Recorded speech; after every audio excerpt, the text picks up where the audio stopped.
안녕하세요. 8월 7일 신나는 수요일입니다. 미국 시장 보겠습니다. 주식 시장은 rebounding from worst day of the year. 딱 맞는 것 같습니다. 이 말이. 그러니까 월요일 최악으로 폭락했었잖아요. 금년 들어서 이제 반등을 했죠. 월요일 폭락을 이끌었던 애플, 마이크론 테크놀로지, 나이키 등이 그 강한 반등세도 리딩을 했습니다. 반도체 지수도 꽤 올랐습니다. 그래프 모양을 한번 보십시오. 모양을 보십시오. 대략 1.2 내지 1.3%대 반등세입니다. 채권 시장은 장기채 중심으로 수익률 반등을 저는 초반은 반등하는 걸로 봤는데 결국 보니까 추가로 하락한 채 마감됐습니다. 그래서 채권 값은 더 올랐다는 겁니다. 그런데 중공의 국채 수익률은 상승세입니다. 즉 중공의 채권 값은 내리고 있다는 겁니다. 이것은 그러니까 글로벌 스마트 마니들이 중공보다는 미국을 선택하고 있다. 그래서 제가 이렇게 자꾸 말씀을 드리는 겁니다. 환율 보면요. 달러 강세 이어지고 있습니다. 달러 지수 97.4입니다. 원 환율은 보니까 당국이 개입한 걸로 보입니다. 살짝 내려서 1213원이고요. 제가 한 두 달 또는 석 달 전에 환율 특집 영상 마지막 부분, 뒷부분 올릴 때 원 환율 분명히 1200원 돌파하고 1250원까지 일단 단기로 열어둔다. 제가 이렇게 말씀드렸습니다. 이거 상기합니다. 엔 환율도 원엔 환율 100엔당 11.3그릇이 살짝 내렸습니다. 위안 환율은 또 살짝 내려서 7.027 위안입니다. 유가는 WTI에서 53불대로 다시 주저앉았습니다. 미중 또 한일 무역 전쟁 지금 판이 커지고 있죠. 한일 전쟁도 판이 점점 커지는 것 같습니다. 중공 환율 조작국 지정됐습니다. 결국 이런 것이 글로벌 경기가 슬로우 다운 될 거다. 그러면 기름 수요 줄을 거다 이런 점이 반영되는 것 같습니다. 그런데 기름 수요는 분명히 줄어들 텐데 기름 공급은 하반기로 갈수록 증가한다고 봅니다. 미국이 증가한다는 겁니다. 미국 측에서. 그래서 하반기 40불대 WTI 유가 저는 신나게 구경할 수 있을 거로 봅니다. 제가 이미 이렇게 말씀드린 내용입니다. 그래서 일시적으로 30불대도 저는 가능하다고 열어두고 있습니다. 제 개인적으로는. 오펙 플러스에서요, 감산을 해봤자 미국의 정산을 당하지를 못합니다. 그래서 기름값 올라가기 매우 힘듭니다. 그런데 도대체 제가 사용하는 휘발유 값은 왜 안 내리는지 정말 짜증 왕창 납니다. 데이터 정리하겠습니다. 6월에 한국 경상수지는 예상보다 많은 63억 불 흑자입니다. 그러나 이것은 지금 감소 추세입니다.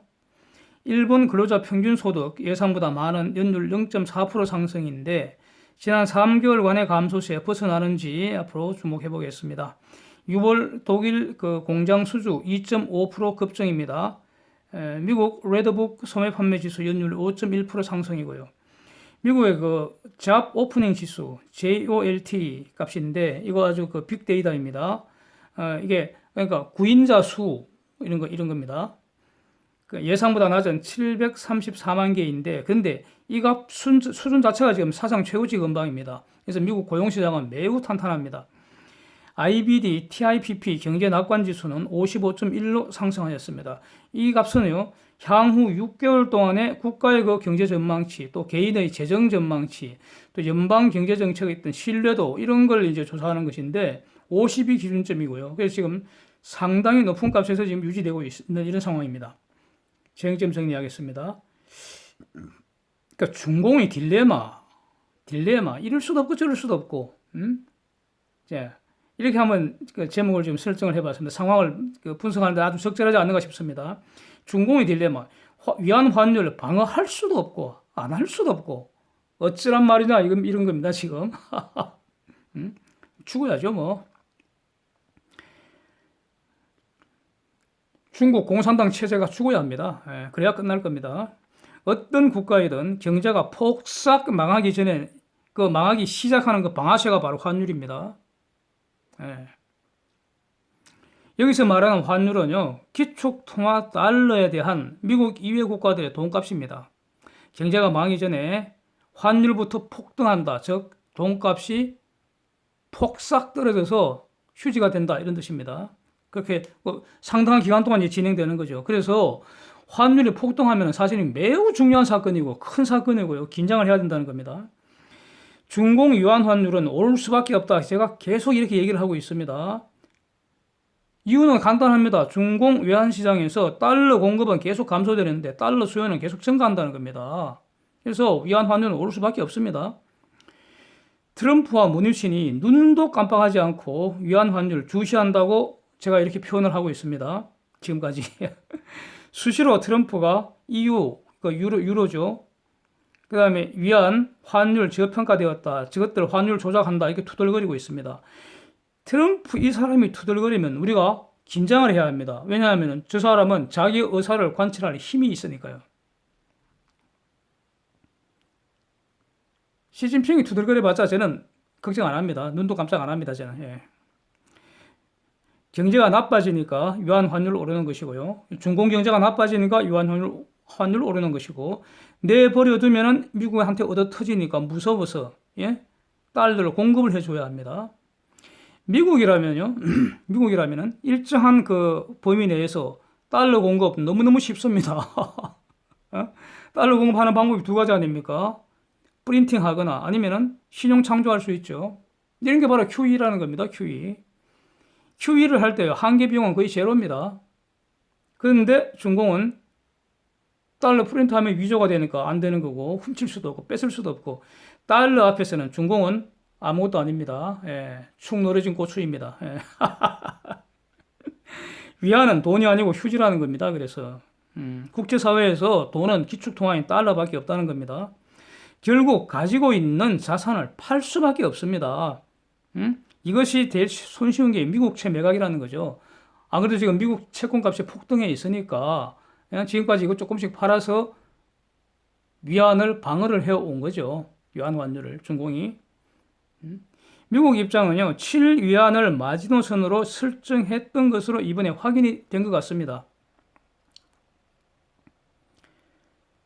중공은요, 환율을 이게 한번 팍뚝이 무너져서 치솟아 올라가기 시작하면 그때부터는 국가 권력으로 어떻게 할 수가 없는 것이죠. 그래서 그러기 전에 환율을 통제할 수만 있다면, 지금 단기간은 통제할 수 있겠죠. 왜냐하면은 외환 보유고가 많으니까, 그거 공급하면 되니까. 그래서 통제할 수 있다고 얘들은 이제 계산을 하고, 이번에 미국의 관세 공격을 무력화시킬 수단으로 유안 환율 상승하도록 일정 부분 내버려 둔 것 같습니다. 그래서 제가 어제도 말씀드린 것처럼 두 가지가 동시에 작동을 했다는 겁니다. 하나는 시장의 힘은 유안 환율 위로 밀어 올리는 겁니다. 예. 단기간에는 중공이 그 외환 보유액을 가지고 방어를 할 수 있지만 장기적으로는 불가능하다는 겁니다. 중공도 시장의 일부일 뿐입니다. 결코 시장을 이길 수 없습니다. 그래서 하여튼 이번에는 이 10% 추가로 때렸으니까 트럼프가 거기에 대한 그러니까 보복 수단으로 환율 올라가도록 내버려 뒀다는 겁니다. 일정 부분. 그러면서 중공은 시장의 달러 수요 공급부 법칙에 따라 환율이 올라갔다고 헛소리 하는데 이거 조작 맞습니다. 네? 100% 조작입니다. 환율 안정시키려면 중공이 가진 달러를 공급하면 되는데 안 하잖아요. 네. 중공은 미국채 매각하고 금 팔고 하여튼 달러를 공급하면 단기간에는 7 넘지 않도록 할 수가 있는데 문제는 이거 언제까지 할 수 있겠습니까? 네. 즉 망하기 전에 얼마나 버틸 수 있는가의 문제입니다. 환율 방어 계속하면은요. 즉 계속하면은 외환 보유고가 줄어서 외환 위기가 오게 되는 겁니다. 그러니까 중공의 딜레마라는 겁니다. 이럴 수도 없고 저럴 수도 없고 추구야 해결됩니다. 중공 당국도 이것을 알고 있기 때문에 딜레마 상황이라는 거 알고 있다는 겁니다. 위안 환율 방어 할 수도 없고 안 할 수도 없고. 그래서 이번에 3천억 불 초과 관세 10% 처맞고는 7 넘기도록 간을 한번 본 것 같습니다. 저것들이. 그랬더니 바로 환율 조작국 쳐맞아 버렸습니다. 아주 살벌합니다. 미국이 딱 보고 기다렸다는 것이 바로 날려버렸습니다. 아주 무섭습니다. 일단은요, 환율 조작국 지정이 됐기 때문에 이제 남는 것은 이거 효과가 어떻게 될 거냐, 무슨 일이 일어나느냐 이겁니다. 기존의 무역 협상 외에 환율 조작국 지정 해제를 위한 추가 협상이 개시되는 겁니다.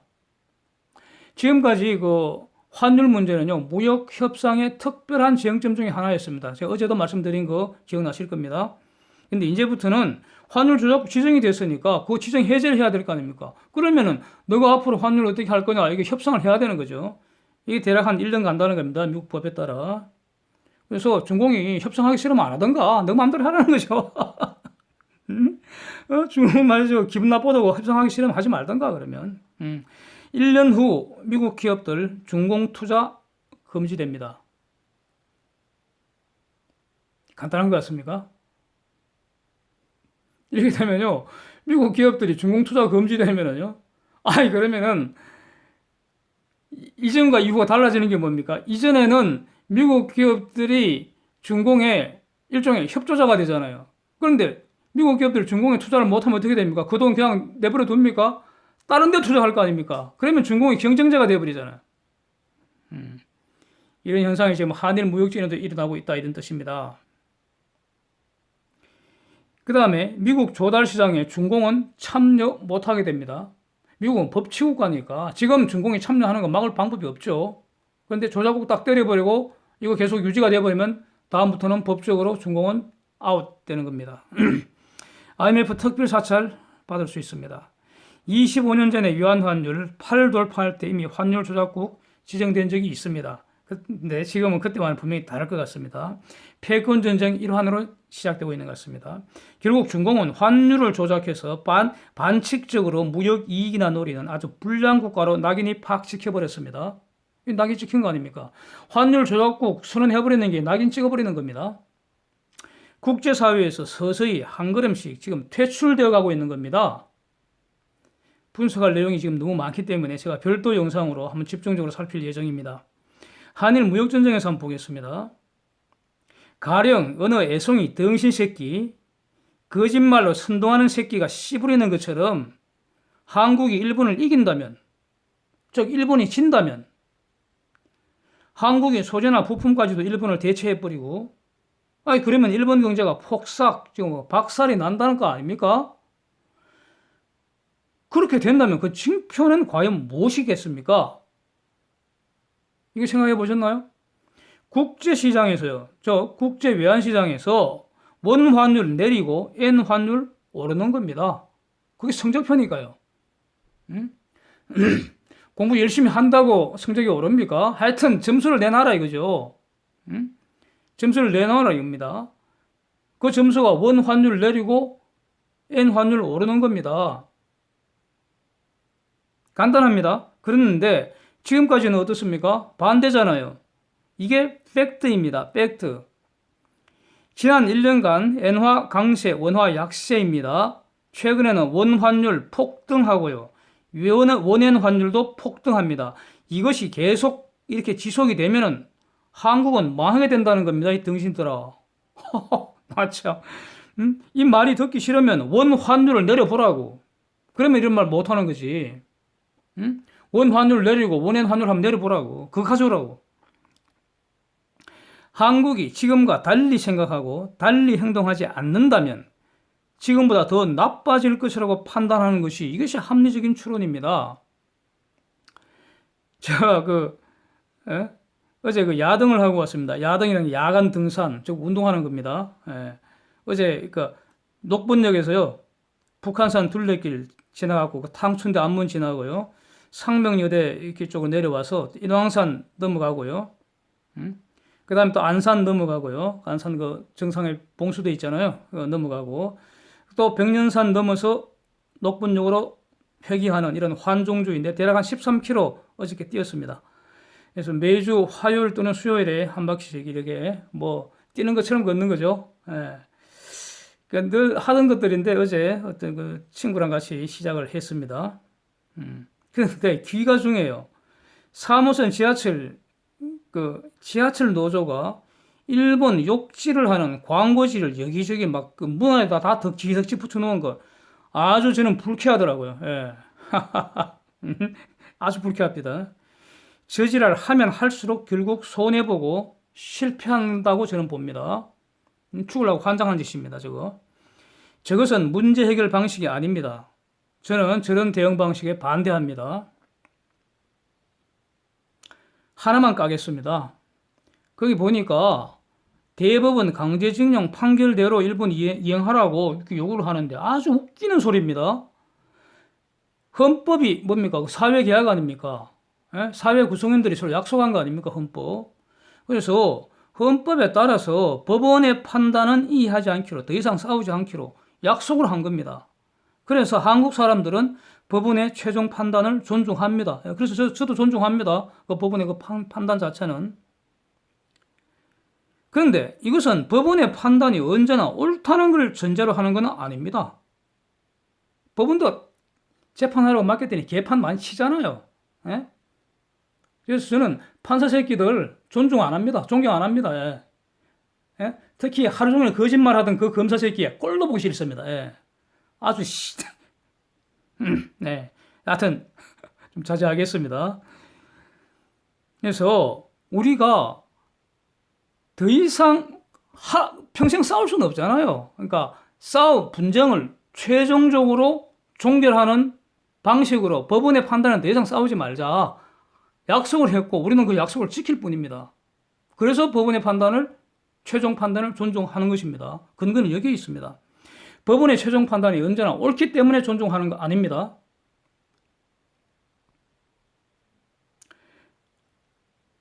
헌법의 내용이라는 것은요, 설사 법원 판단이 틀려도 더 이상 다투지 말고 승복하고 분쟁을 마치겠다는 약속에 근거한 것입니다. 여기에 대한 예외가 바로 재심제도 아닙니까? 인간 대 인간으로 한번 보십시오. 늙어 빠진 판사 연놈들, 저는 솔직히 애송이스럽습니다. 예. 뭐 배울 게 있습니까? 저는 없습니다. 예. 저런 것들이 내리는 판결이라는 거 마음에 안 드는 게 엄청 많죠. 그래도 죽을 때까지 싸울 수는 없기 때문에 그만하고 법원의 최종 판단에는 더 이상 싸우지 말자고 서로 약속을 했기 때문에 이게 헌법의 계약 내용입니다. 예. 우리는 그 약속을 지키는 것입니다. 그런데 일본이 약속했습니까? 일본이 우리와 약속한 것은 1965년 한일 청구권 협정입니다. 일본이 이 약속을 어겼습니까? 한일 간의 약속을 어긴 것은 한국이라는 일본의 주장이 틀렸습니까? 일본이 한국의 요구를 받아들일 수는 있습니다만은, 네? 자유니까요, 그거는.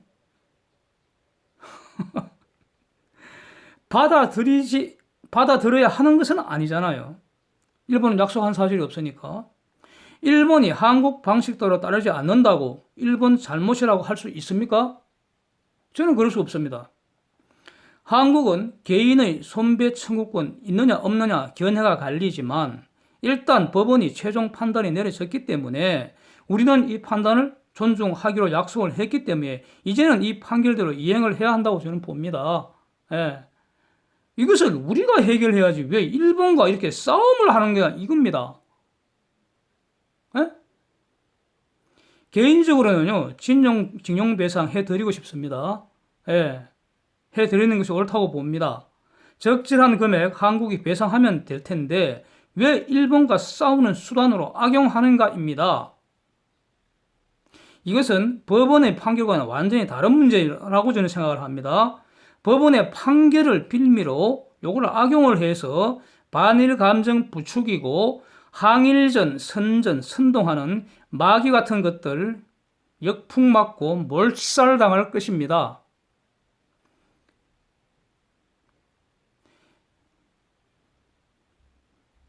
이 덩신들은 말이죠. 마귀 같은 것들, 거짓말, 선전, 선동에 속지 마십시오. 여러분이 사랑하는 자유대한민국을 살리고 싶다면 마귀 같은 것들 몰아내고 여정무리들 처단해야 합니다. 예, 거기에 여러분의 힘을 사용하십시오. 오늘도 시간이 지금 7시 또 23분이네요.